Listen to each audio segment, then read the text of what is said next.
Interlock education সেন্টারের পক্ষ থেকে সবাইকে স্বাগতম। আজকে আমরা একটা গুরুত্বপূর্ণ টপিকস নিয়ে আলোচনা করব, প্রিপোজিশন নট ইন ইউজ, অর্থাৎ প্রিপোজিশন যে সেন্টেন্সের যখন কোনো সেন্টেন্সে কোনো প্রিপোজিশন ব্যবহার করা যাবে না, কখন প্রিপোজিশন ব্যবহার করা যাবে না, সেই বিষয়গুলো নিয়ে আজকে আলোচনা করা হবে।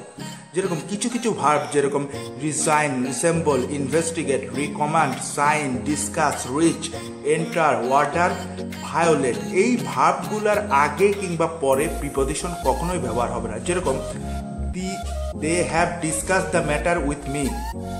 তো এখন they have discuss the matter with me, তো এই যে এখানে ডিসকাসড কথাটা আছে, তো এটা তো একটা ভার্ব, এর আগেও প্রিপোজিশন হবে না, পরেও প্রিপোজিশন হবে না। কেউ কেউ যদি লেখে discussed the matter with B, তার মানে ডিসকাসডের পর কেউ যদি উইথ দেয়, অন দেয়, অ্যাট দেয়, তাহলে সেটা ভুল।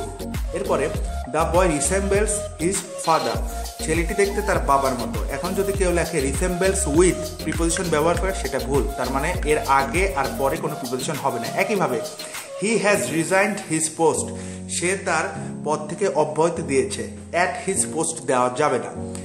We reached the station in time, আমরা সঠিক সময়ে স্টেশনে পৌঁছাইছিলাম। এখানে রিচড অ্যাট অনেকে দিয়ে বসে, অ্যাট বসানো যাবে না, যেহেতু এটা স্পেশাল কেস।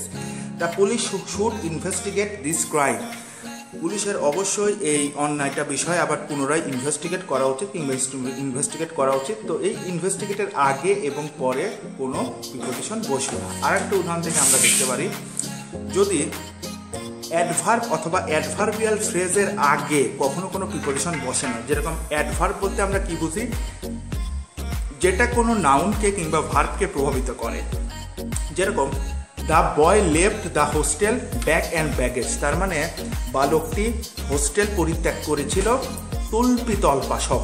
তো ব্যাগ অ্যান্ড ব্যাগেজ কিভাবে, লেফট, ব্যাগ অ্যান্ড ব্যাগেজ সহ, সুতরাং এই লেফটটা কি একটা অ্যাডভার্ব। আবার যদি অ্যাডভার্বিয়াল ফ্রেজের সাপেক্ষে চিন্তা করি, তাহলে adverb of place, adverb of place বলতে কি বোঝায়, কোনো স্থান বোঝায়, তার মানে সে কোথা থেকে চলে গেছিল, হোস্টেল থেকে, সুতরাং এটা অ্যাডভার্বও হিসাব করা যায়, অ্যাডভার্বিয়াল ফ্রেজও হিসাব করা যায়। কিন্তু গুরুত্বপূর্ণ বিষয় হচ্ছে এই ব্যাগ অ্যান্ড ব্যাগেজের আগে কোনো প্রিপোজিশন হবে না।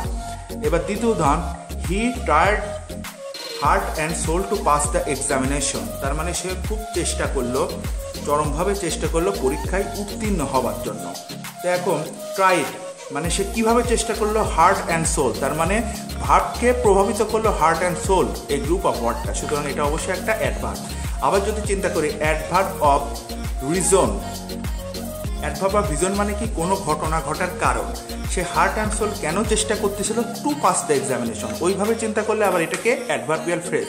তো এই হার্ট অ্যান্ড সোলের আগে এবং পরে কখনোই কোনো প্রিপোজিশন বসবে না। ধন্যবাদ সবাইকে।